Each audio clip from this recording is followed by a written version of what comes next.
Assalamualaikum everyone. I hope that you all will be alright. So today we are going to solve the MCQs of chapter number 11, that is statistical interference and estimation. So basically the book I am following is Emporium MCQ Statistics. If anyone of you wanted this book, so you can easily buy from any of the bookshop. So now we have MCQs. So let's start from MCQ number 1. But before starting, please do like, share and subscribe to my YouTube channel. So now the first MCQ is a dash is the specific value of the statistics used to estimate the population parameter. Point estimator वो specific value होती है statistics की जो कि हमें estimate कराती है population parameter. So option A is correct. Now we have MCQ number 2, that is an estimator Q is an unbiased estimator of the population parameter Q if dash EQ is equal to Q. Estimator Q जो होगा वो unbiased estimator होगा, ठीक है, population parameter का, जब हमारे पास EQ किसके बराबर होगा, Q के बराबर होगा. So option B is correct. Now we have MCQ number 3, that is since EX dash X is said to be unbiased estimator of the population mean. अगर EX जो है वो हमारे पास U है तो X हमारे पास क्या कहलाएगा, unbiased estimator कहलाएगा population mean का, of the population mean. Now we have MCQ number 4 and it is sampling portion P is dashed estimator, unbiased estimator. यहाँ पर हमसे पूछ रहे हैं सैम्पलिंग प्रोपोर्शन जो होता है जिसको हम P से डिनोट करते हैं वो हमारे पास क्या है, वो हमारे पास unbiased estimator है, यानी option C is correct. Now we have MCQ number 5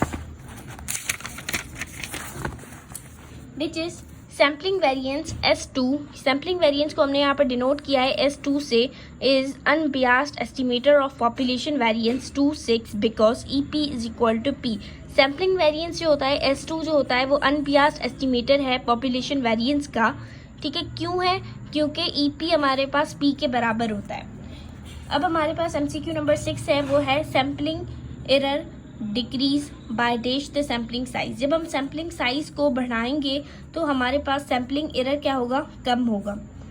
now we have MCQ number 7 and it is if x is equal to 40 is an estimate of x. हमारे पास 40 है तो ये किसका एस्टिमेट है, u का estimate है. So option A is correct.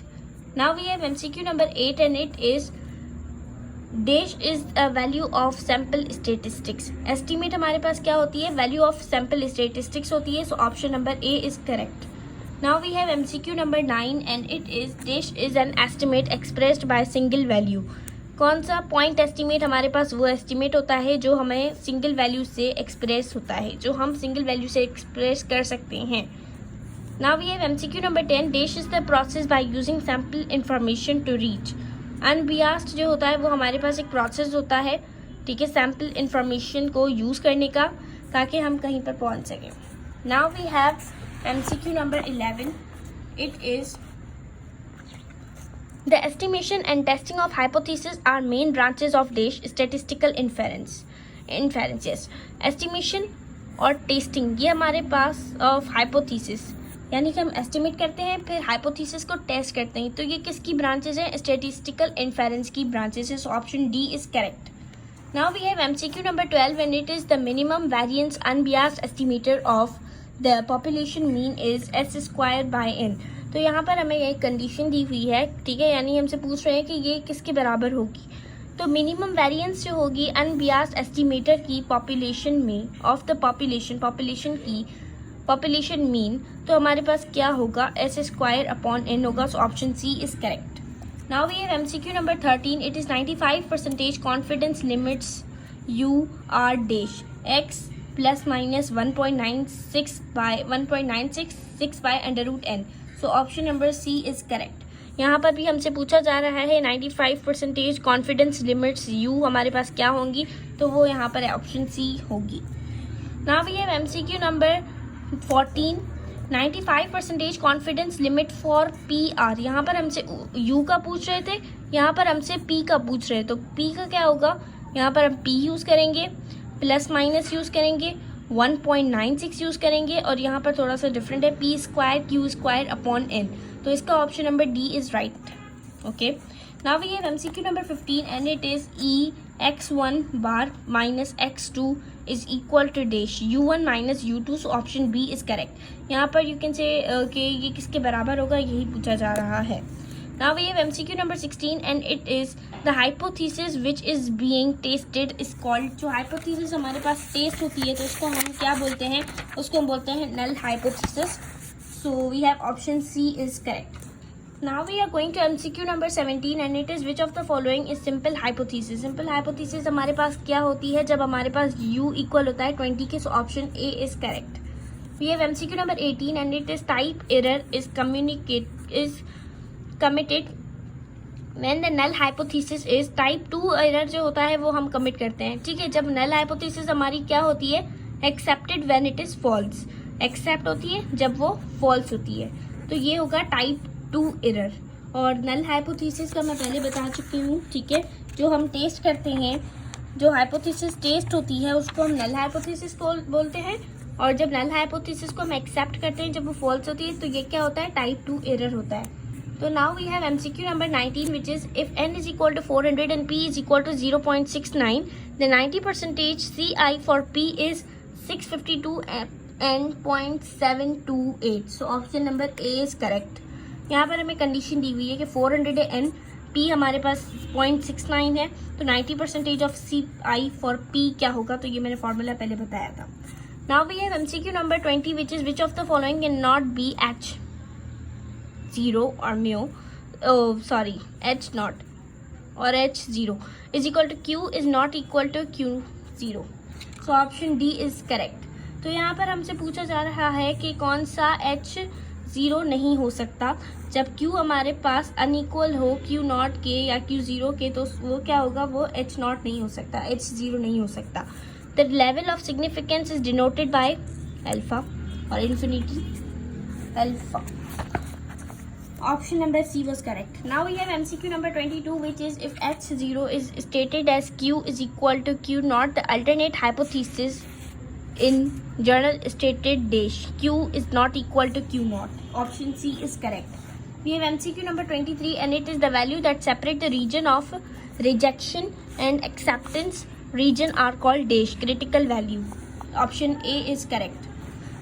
यहाँ पर क्रिटिकल वैल्यू की डेफिनेशन थी. We have MCQ number 24 that is the first and starting point is tested is in test hypothesis is test stating H0. Power of test is denoted by 1 minus beta.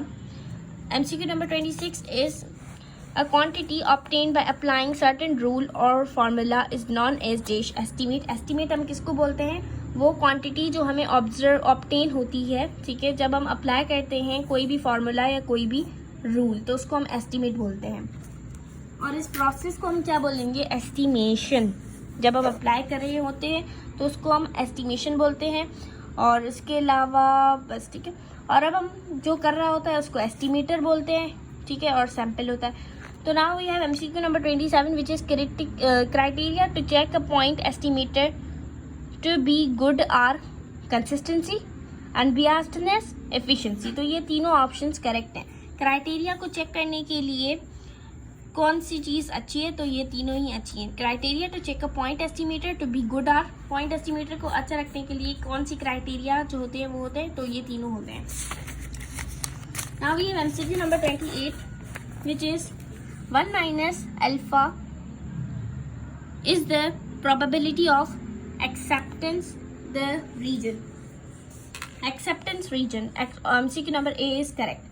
parameter is a dash quantity. parameter हमारे पास constant quantity है, variable quantity नहीं है. now we have MCQ number 30 which is consistency of an estimator can be checked by variance. variance से हम consistency check कर सकते हैं estimator की by comparing the variance. consistency हम estimator की कैसे check कर सकते हैं, जब हम variance को compare करेंगे. Now we have MCQ number 31 which is if we reject the null hypothesis we might be making type error. जब हम null hypothesis को ignore करते हैं, ठीक है, reject कर देते हैं, तो हम क्या करते हैं, type error को मतलब कि cause करते हैं. We might be making type error. So option D is correct. Now we have MCQ number 32 and it is herbicide A has been used for years in order to kill a particular type of weed.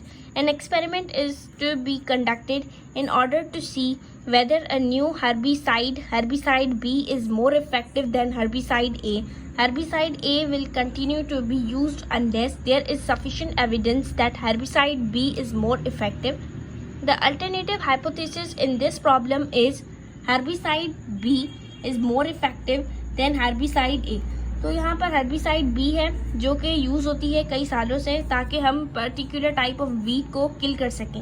Experiment एक conduct होता है, ठीक है, ताकि हमें देखा जाए कि जो हम न्यू हर्बिसाइड होगी यानी हर्बिसाइड बी होगी वो हमारे पास मोर इफेक्टिव है देन हर्बिसाइड ए से. हर्बिसाइड ए से हर्बिसाइड बी मोर इफेक्टिव है, तो उसके लिए हम एक एक्सपेरिमेंट करते हैं. Herbicide A will continue to be used unless there is sufficient evidence that herbicide B is more effective. The alternative hypothesis in this problem is that herbicide B is more effective than herbicide A. ठीक है, तो ये थी पूरी मतलब एक example experiment you can say. अब हम बैठते हैं MCQ नंबर 33 पे, which is analysis of variance ANAVA is test of for quality of variances. Analysis of variance हमारे पास क्या होती है, टेस्ट होती है for equality of variance. Option A is correct. Now we have MCQ number 34, which is which of the following is an assumption underlying the use of the T distributions? The samples are drawn from a normally distributed population. ठीक है, तो ये option number A is correct. यानी कि which of the following is an assumption underlying the use of T distribution? कौन सी एक assumption है जो कि T observations के underlie होती है? तो samples are drawn from normally distributed population.